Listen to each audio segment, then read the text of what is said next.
Well, so here we are in the hills again, and we have of course done another road trip, and we are again back in no, we're not back to Kasauli. We are in Dehradun. And why is that? Because I have been reading your comments in our other travelogues before, and I do know that you have told me to head to another destination, and that's why we've decided to drive all the way up to Dehradun from Delhi. So how has this trip been? Well, first of all, we have borrowed the Baleno from Maruti Suzuki. This is the petrol version of the car. And what route have we taken, and how has the trip been, and what are the sights and sounds on this place? Well, we'll tell you all these things in this video over here today. So let's get started without wasting any time, shall we?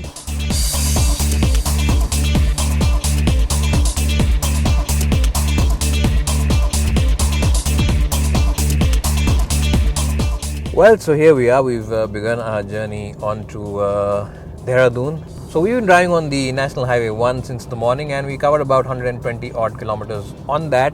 And then around the toll, which is close to Karnal, we took a right. Now this right is just before the famous Jhilmil Dhaba as well as the Karna Lake.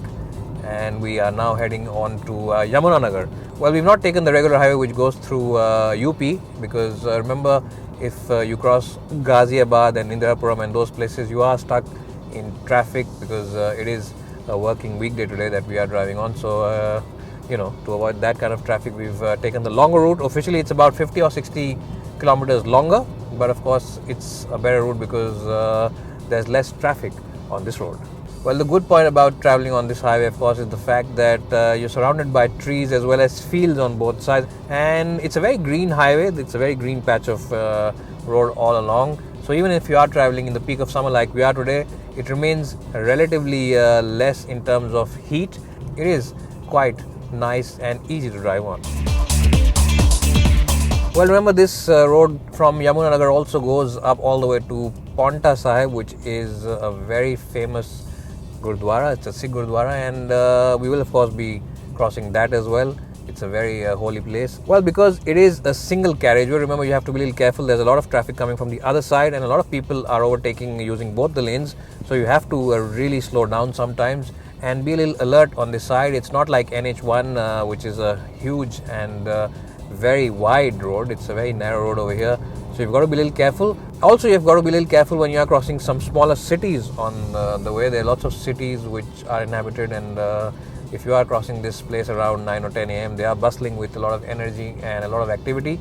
So you've got to be a little careful early in the morning, because a lot of school kids are going to school and a lot of people are going to their workplaces. So just a word of caution. It's not anything serious, but yes, you have to be a little alert when you're driving through these populated townships. Well, talking about the Baleno on this highway, well, it offers you a very good ride. It's a car which offers you a very corsetting ride and a very pliant ride, and the good thing is that the suspension really does soak in the bumps. There's no thumping from the suspension. There are no hard crevices which filter into the cabin, or thuds that filter into the cabin. So in that sense, Maruti has done a good job with the tuning of the suspension for highway trips.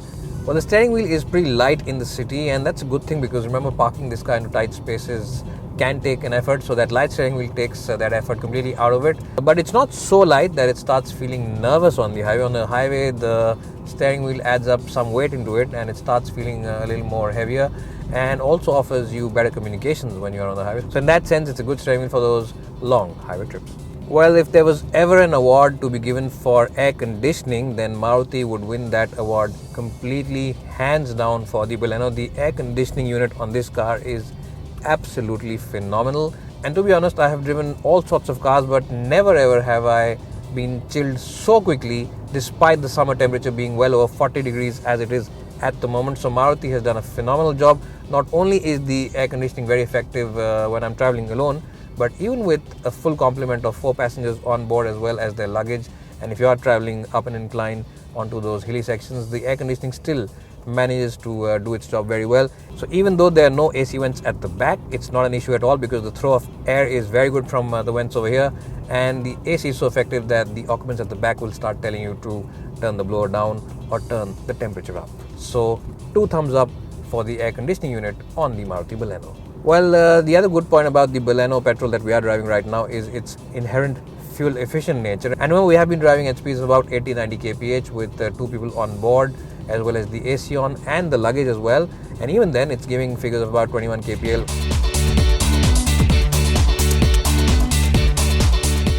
Well, we've just crossed Yamunanagar, and we are of course heading up to Sri Paonta Sahib now, and beyond that we will be going all the way up to Dehradun. And if you are of course using this road that we are using today, then you will be crossing not one, not two, not three, but 4 different states. You will be crossing Delhi and entering Haryana first, and from Haryana you will be entering Himachal for a brief bit, and after that you will be heading on to Uttarakhand. So that's total 4 states that you will be crossing. So do remember to carry all your papers, and also ensure that you do have pollution certification with you on board, because the police and the authorities on this road might check those papers with you. If you are of course heading beyond Dehradun, if you plan to go to Chakrata or plan to go all the way up to Mussoorie, like we will for a very brief bit, you should also remember to ensure that you have plenty of fuel, because at some places the fuel might not be of the same quality you're used to in the bigger cities. So it's a good idea to tank up when you leave from Delhi, and also tank up somewhere which you think will offer you good quality fuel. The other important thing to keep in mind is to use a lot of sunscreen if you are traveling in the summer heat like we are. Also remember to fill up your tires with 2 or 3 extra psi of air, because on these hilly sections, remember, when they are being abused around the corners, you need to have extra pressure in them so that they can take all that pounding. And of course remember, the spare wheel should also be taken care of.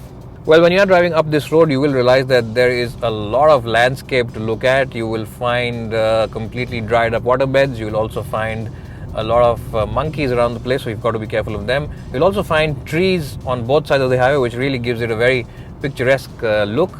And you will also get a lot of bridges which really make it look very Bollywoodish. So overall, an excellent piece of road for anyone who enjoys traveling on a picturesque highway. Well, the Baleno really does enjoy quick lane changes, and even though it's not an all-out sporty handler, it's a good car for keen drivers, because remember, the communication from the steering wheel is pretty good. It's a very accurate steering wheel, and that, along with its very dynamic and sharp and agile chassis, makes it a good car if you are someone who enjoys quick lane changes. And even the tires offer you very good levels of grip. So an excellent job by Maruti in the overall handling prowess of the Baleno.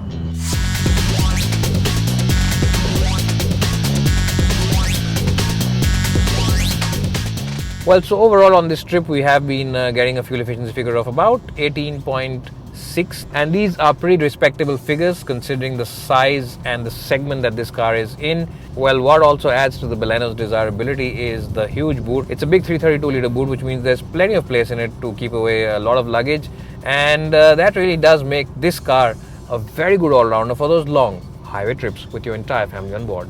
Well, where this Baleno's 1.2 litre petrol engine really does excel is in the top end of its rev band. And if you want a quick overtaking maneuver and you want to overtake a slow moving truck, all you need to do is just throw it a gear down and really rev the engine hard, and that really gets the car wound up nicely. And acceleration after that is absolutely brisk. This engine really loves to be revved, and the red line goes all the way up to 6200 rpm, which is phenomenal.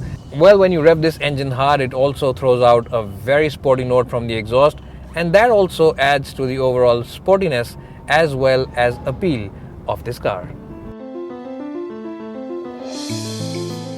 The Gurudwara Paonta Sahib was built in memory of Sri Guru Gobind Singh Ji, who was the 10th Sikh Guru. And that's one of the main reasons why this Gurudwara is of huge religious as well as historic importance to the Sikh religion across the world.